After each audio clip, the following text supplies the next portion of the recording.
نحمده ونصلي على رسوله الكريم اما بعد فاعوذ بالله من الشيطان الرجيم بسم الله الرحمن الرحيم وَلَنَبْلُوَنَّكُمْ بِشَيْءٍ مِّنَ الْخَوْفِ وَالْجُوعِ وَنَقْصٍ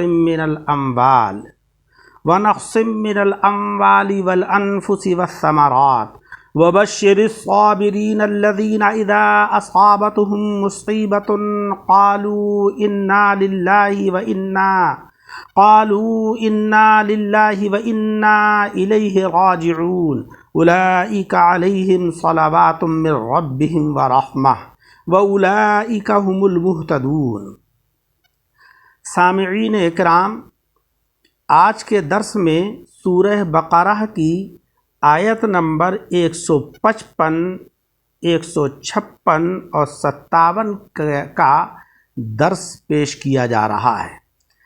درس کا ابتدائی حصہ تو آپ سماعت فرما چکے، آج کے درس میں دوسرا حصہ ہے۔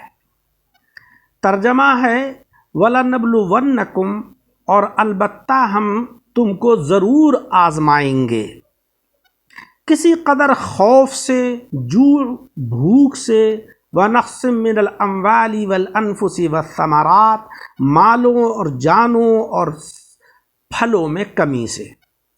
وَبَشِّرِ الصَّابِرِينَ، اور آپ خوشخبری سنا دیجئے صبر کرنے والوں کو، وہ صبر کرنے والے کہ جب ان کو کوئی مصیبت پہنچے تو وہ کہیں اِنَّا لِلَّهِ وَإِنَّا إِلَيْهِ راجعون، ہم اللہ ہی کی ملکیت ہیں اور اللہ ہی کی طرف کو ہمیں لوٹ کر جانا ہے، ہم اسی کی طرف کو لوٹنے والے ہیں۔ اولئک علیہم صلوات من ربہم ورحمہ، یہ لوگ ہیں جن پر ان کے رب کی رحمتیں ہیں، اور رحمت یعنی عام رحمتیں اور خاص رحمتیں دونوں قسم کی ان پر ہیں۔ وَأُولَئِكَ هُمُ الْمُهْتَدُونَ، اور یہی لوگ ہیں کہ جو ہدایت یافتہ ہیں۔ اس آیت کریمہ سے ہمیں بہت سارے فوائد حاصل ہوئے۔ پہلا فائدہ تو یہ ہے کہ اس آیت سے ہمیں یہ معلوم ہوا کہ حضور صلی اللہ علیہ وسلم اللہ تبارک و تعالیٰ کے نائب خاص اور مختار عام ہیں۔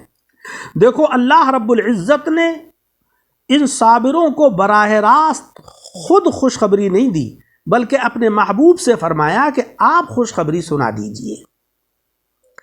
سلاطین رعایا کو براہ راست کچھ دیتے ہیں تو اپنے مقرر کردہ حکام کی معرفت دیتے ہیں، براہ راست بہت کم انہیں کچھ دیتے ہیں، ان سے گفتگو کرتے ہیں۔ اسی لیے آقا علیہ السلام کا لقب ہے بشیر اور نذیر، یعنی اللہ تبارک و تعالیٰ کی نیابت میں ڈرانے والے، خوشخبری دینے والے۔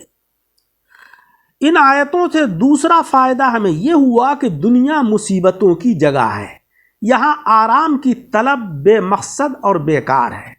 ان مصیبتوں میں بہت سے فائدے ہیں۔ ایک فائدہ یہ ہے کہ اگر مصیبتیں نہ ہوں تو انسان خدائی کا دعویٰ کر بیٹھے گا۔ دیکھو، فرعون نے راحت پا کر خدائی کا دعویٰ کیا اور دریا کی مصیبت کو دیکھ کر آزادی کے لیے آواز دی اور کہنے لگا کہ رب موسیٰ و ہارون، میں تو موسیٰ اور ہارون کے رب پر ایمان لاتا ہوں۔ دوسرے یہ کہ اس میں کھرے کھوٹے کی پہچان ہے کہ کون نفس کا پجاری ہے اور کون اللہ رب العزت کا عبادت گزار ہے۔ ہر حال میں راضی برضا رہنے والا کھرا ہے اور دنیاوی انقلابات سے پھسلنے والا کوٹا ہے۔ تیسرے یہ کہ بغیر بھٹی کی آگ اور کاریگر کے ہتھوڑے کے نہ تو میلا لوہا صاف ہو سکتا ہے اور نہ سونا محبوب کے گلے میں آنے کے قابل ہوتا ہے۔ سونا اگرچہ خود قیمتی ہے اور ریشمی کپڑا اگرچہ خود نفیس ہے، مگر ان دونوں کو وصال جب ہی ہوگا کہ جب سونا سونار کی بھٹی میں اور ریشم دردی کی مشین کی مصیبتیں برداشت کرے گا۔ اسی طریقے سے گنہگار کی صفائی اور نکوکار کی اللہ تبارک و تعالیٰ تک رسائی بغیر مصیبتوں کے ناممکن ہے۔ حدیث مبارک میں ہے کہ مصیبت بقدر رتبہ ہوتی ہے، چوتھی یہ کہ آخرت میں نہ تو سب جنت کے قابل ہیں اور نہ سب کے سب دوزخ کے لائق ہیں، پھر جنت میں بھی ایک درجہ نہیں، مصیبتوں ہی کے ذریعے ہر شخص اپنے اپنے درجے میں پہنچے گا۔ پانچویں یہ کہ مصیبتوں ہی کے ذریعے کوئی بھی رب تبارک و تعالی پر طرفداری کا الزام نہیں لگا سکتا، ورنہ کوئی گستاخ کہہ سکتا تھا کہ ہم پر ظلم اور دوسروں کی طرفداری ہو رہی ہے۔ چھٹے یہ کہ مصیبتوں کی برکت سے دنیا سے دل سرد ہو جاتا ہے اور آخرت کی خواہش، رب کی طلب، جنت کی قدر حاصل ہوتی ہے۔ اور اس آیت کریمہ سے تیسرا فائدہ جو ہمیں حاصل ہوا وہ یہ ہے کہ مصیبت کے وقت انا للہ و انا الیہ راجعون ضرور پڑھنا چاہیے، اس کو استرجاع کہتے ہیں۔ حدیث شریف میں ہے کہ آقا علیہ السلام چراغ گل ہونے پر، نالین کا تسمہ ٹوٹ جانے پر اور ہاتھ میں پھانس لگ جانے پر انا للہ و انا الیہ راجعون پڑھتے تھے اور فرماتے تھے کہ یہ بھی مصیبت ہے۔ حضرات صحابہ اکرام نے عرض کیا کہ حضور یہ تو معمولی باتیں ہیں، فرمایا کہ کبھی معمولی بات بھی بڑی ہو جاتی ہے۔ انا للہ و انا الیہ راجعون پڑھنے میں عقلی اور نقلی بہت سارے فوائد ہیں۔ بیہقی میں ہے کہ انا للہ ہماری ہی امت کو ملا ہے، اس سے پہلے پیغمبروں کو یہ آیت عطا نہیں ہوئی۔ دیکھو حضرت یعقوب علیہ السلام نے حضرت یوسف علیہ السلام کے غم میں یہ فرمایا کہ یا اسف علی یوسف، مگر انا للہ و انا الیہ راجعون نہیں کہا۔ یہ خصوصیت امت جناب محمد مصطفیٰ صلی اللہ علیہ وسلم کی ہے کہ جب آپ کو کوئی پریشانی، کوئی مصیبت لاحق ہو تو اس وقت یہ پڑھو انا للہ و انا الیہ راجعون۔ ہم تو اللہ کی ملکیت ہیں اور ہمیں اللہ ہی کی طرف کو لوٹنا ہے، اسی کی طرف کو ہم رجوع ہونے والے ہیں۔ بیہقی میں ایک روایت یہ ہے کہ جس میں 4 باتیں ہوں اس کا گھر جنت میں ہے۔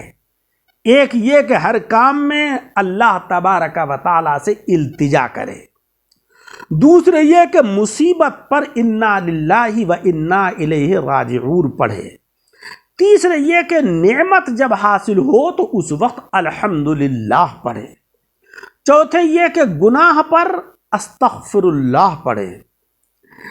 حضرت امام حسین رضی اللہ تعالیٰ عنہ سے روایت ہے کہ جب پرانی مصیبت یاد آئے تب بھی انا للہ و انا الیہ راجعون پڑھنا چاہیے، تو اس میں نئے قسم کے صبر کا ثواب حاصل ہوگا۔ جو شخص مصیبت پر انا للہ پڑھے تو اللہ جل شانہ و عم نوالہ ثواب کے علاوہ یا تو گئی ہوئی نعمت واپس فرما دیتا ہے یا اس سے بہتر بدلہ عطا کرتا ہے۔ انا للہ و انا الیہ راجعون پڑھنے سے اللہ تبارک و تعالیٰ کی طرف دھیان ہو جاتا ہے، جس سے کہ اس کا غم ختم ہو جاتا ہے، کیونکہ دھیان کا بٹنا بھی تکلیف کو ہلکا کر دیتا ہے۔ انا للہ و انا الیہ راجعون کا مضمون نہایت نفیس ہے، جیسا کہ تفسیر کے اندر بیان کیا گیا ہے۔ حضرات اکرام، تو ہمیں یہ چاہیے کہ جب ہمیں کوئی مصیبت اور کوئی پریشانی لاحق ہو تو ہم یہ آیت کریمہ انا للہ و انا الیہ راجعون پڑھا کریں۔ حضرت سلیمان علیہ السلام کے زمانے میں ایک شخص نے 1000 درہم میں ایک بلبل خریدی کہ جو خوب بولتی تھی۔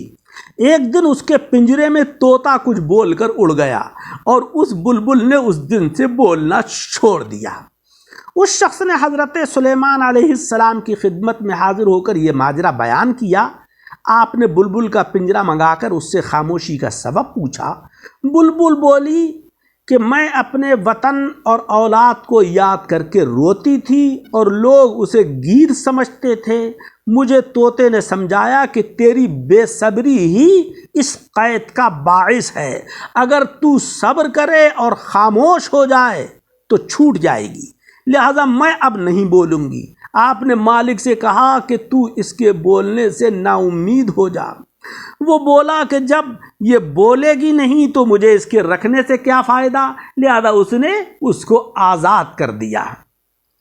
تو سامعین اکرام، صبر اللہ تبارک و تعالیٰ کی بڑی نعمت ہے، یہ جس کو حاصل ہو جائے تو اس کو اللہ رب العزت کا قرب حاصل ہو جاتا ہے۔ اسی کو مولا رب العزت نے فرمایا کہ مسلمانوں، اگر تم ہم تک پہنچنا چاہتے ہو تو سمجھ لو کہ ہماری راہ بہت خاردار ہے، اس میں مصیبتیں بے شمار ہیں۔ کبھی ہمارے خوف کا غلبہ ہے جس سے کہ ہمت ٹوٹ جاتی ہے، کبھی بھوک میں الجھنا ہے جس سے کہ بدنی قوتیں کمزور ہو جاتی ہیں اور خواہشات کے حجاب دور ہو جاتے ہیں اور شیطان کے راستے بند ہو جاتے ہیں، اور کبھی شہوانی مادے کم کیے جاتے ہیں جو نفس کا مال ہے، کبھی خود نفس برباد کیا جاتا ہے جو دل پر غالب ہے، اور اس کے وہ دوست اور اہل قرابت ہلاک کیے جاتے ہیں جو اسے یہاں آنے سے روکتے ہیں، کبھی اسے دنیاوی لذتوں سے محروم کیا جاتا ہے، اس کے باغ کو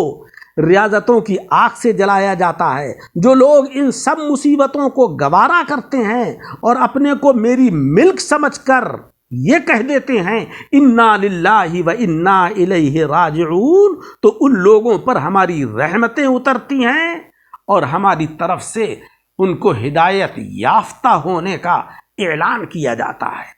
اسی کو اللہ رب العزت نے فرمایا اولئک علیہم صلوات من ربہم ورحمہ واولئک هم المہتدون۔ اللہ جل شانہ وعم نوالہ ہمیں قرآن عظیم پڑھنے، اس کو سمجھنے اور اس کے اوپر عمل کرنے کی توفیق عطا فرمائے۔ درس کو سن کر احباب پر شیئر کریں اور ہمارے یوٹیوب چینل دعوت حق درس قرآن کو لائک اور سبسکرائب کریں۔